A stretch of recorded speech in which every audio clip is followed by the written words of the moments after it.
Good morning. My name is Brian Siggy. I'm an attorney in New Jersey and a board member of the New Jersey State Chess Federation.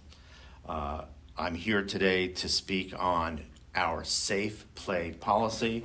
Again, it is July 13th, 2024 at about 10 a.m. This is being broadcast from the South Jersey Innovation Center. And what we're starting with is that effective January 1st, 2024, the U.S. Chess came out with a safe play policy. It's a work in progress. It's an effort to address issues of complaints of bad behavior at events, how they're to be recognized, how they're to be vetted, how the information is to be recorded, and what action is to be taken. In New Jersey, we've drafted a New Jersey State Chess Federation safe play complaint form, which will be put up on the screen to assist in the process of gathering information. It'll be on the screen now, and let's go through it. So let's take a deeper dive at the types of conduct that we're concerned with. And why are we concerned? We're concerned, obviously, because we want people to feel safe in the environment, be able to focus on the activities and not be distracted by things that are happening that are making the environment uncomfortable. That's the practical and probably the most important consideration. But there's also legal considerations. Organizations that run activities may have legal exposure if they're aware of bad conduct and don't effectively intervene to remediate them, to put a stop to them. And one of the things an organization can do is have a complaint process in place to show the seriousness which they're taking it and offer guidance on how to move those complaints up a chain of command to some kind of resolution, which can be varied, but can include banning someone from a current activity, banning them from all future activities. We may be aware of conduct the USCF has had to take against certain grandmasters for bad behavior in the past. But this needs to be institutionalized, and that's why this policy for the USCF was put together effective January 1, 2024, and it's constantly under review and will be revised as time goes by. So what are the types of conduct we're concerned about? Well, the most obvious is sexual misconduct. So if somebody is sexually harassing an attendee, that cannot be permitted. And the person who's victimized by that kind of conduct has to know what their recourse is. So that's why we've established a complaint questionnaire. That's why the tournament directors are going to have training on this so that when the complaints come to them, they know what information to take down, how to proceed in an orderly manner, how to inquire of the alleged perpetrator of the unwanted conduct, see what the truth is, and make recommendations to the tournament director for action. These behaviors are more complicated in situations where the attendees at events are minors. We run many events for school-age children. We don't let the parents in rooms while the tournaments are going on. There could be something out of the ordinary that happens, but there needs to be a process in place to deal with any issues that are raised. Additionally, we have bullying. We know in New Jersey there's something called the HIB, the Harassment, Intimidation, and Bullying Law, which is a process in place for complaints about children who are subject to misconduct related to a special characteristic that they have. Again, this is a broader category, the special characteristic, as opposed to just bad conduct based on what we would refer to as protected status. So in our federal and state discrimination laws, we identify areas such as age, race, sex, national origin. Those are statutorily protected, and if you're being harassed or bullied based on that, that would be against state law, and there's recourse for that. However, to broaden out the protections under the HIB law in New Jersey, it's only if you have a special characteristic. So that special characteristic could be those things covered by state law, which I just enumerated, but also a broader category of things that make the child stand out different. And that's been interpreted as if a child is a redhead, if a child is a vegetarian, if there's something about the child that's different but does not fall into the statutory protected status categories, they still should not be harassed and bullied because they happen to be different. So in this case, we are looking for why is bad conduct occurring, what's the motivation for the bad conduct, and what action are we going to take to stop the bad conduct.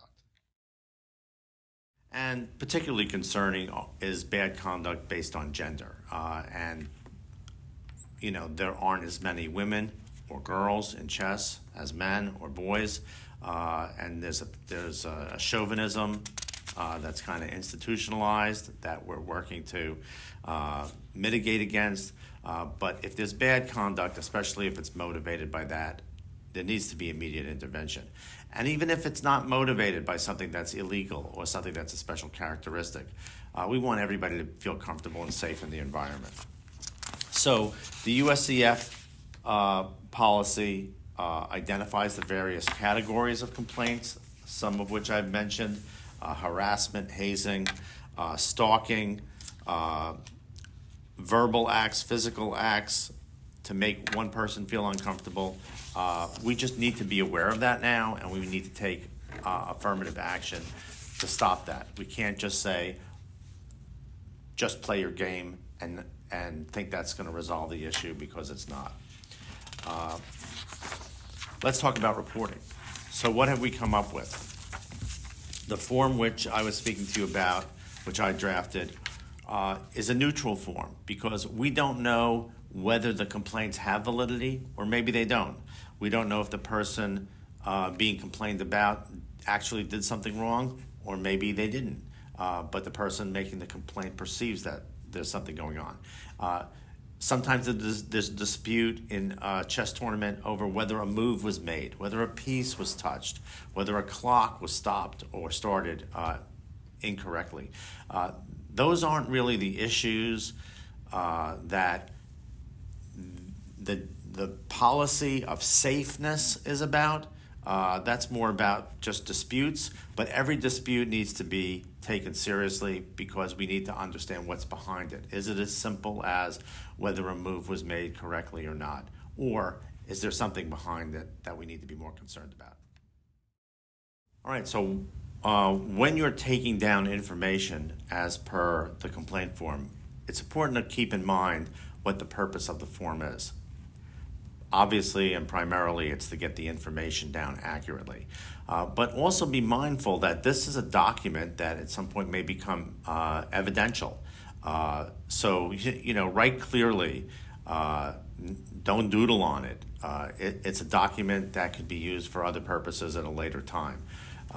You want to be fair. You want to be neutral. You want to take down the information without judgment, but by indicating you have some control over the situation and that you're going to come to a conclusion.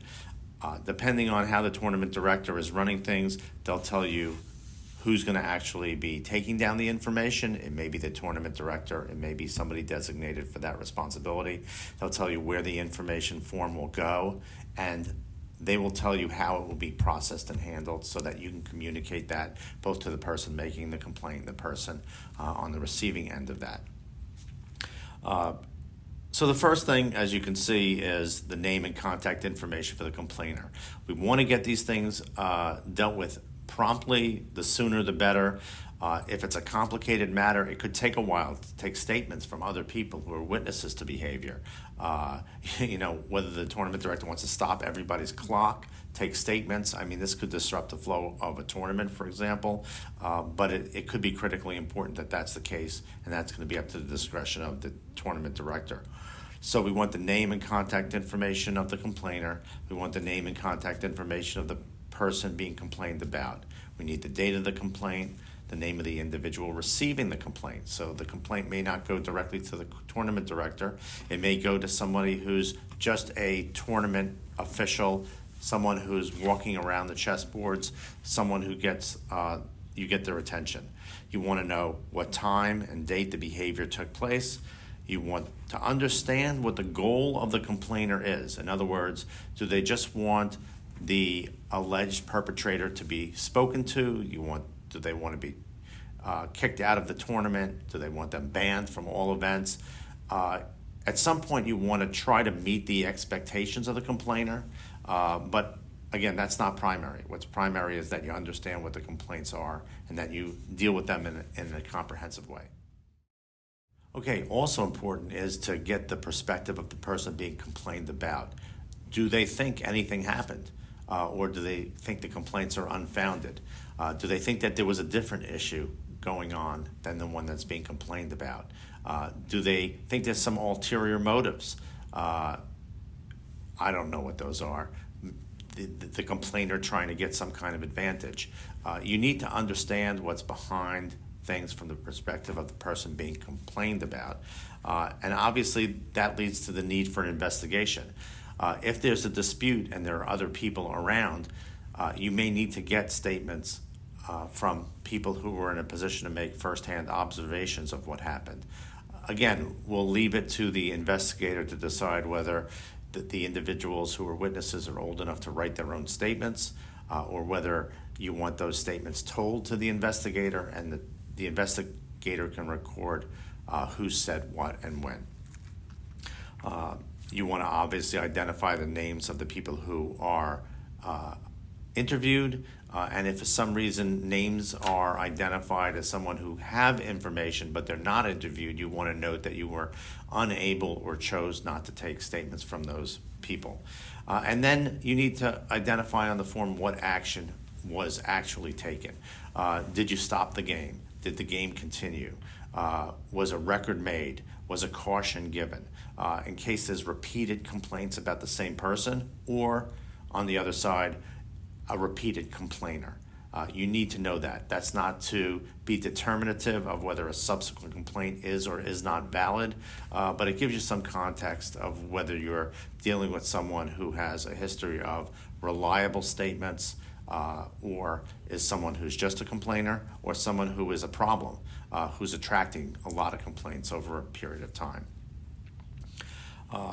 Then we need to identify who the investigator brings this information to, what action will be taken and when, and then that needs to be reported up the chain of command, not only at the particular tournament event to the tournament director, but also to the NJSCF, because we're going to be collecting data on this and eventually reporting it out to the USCF.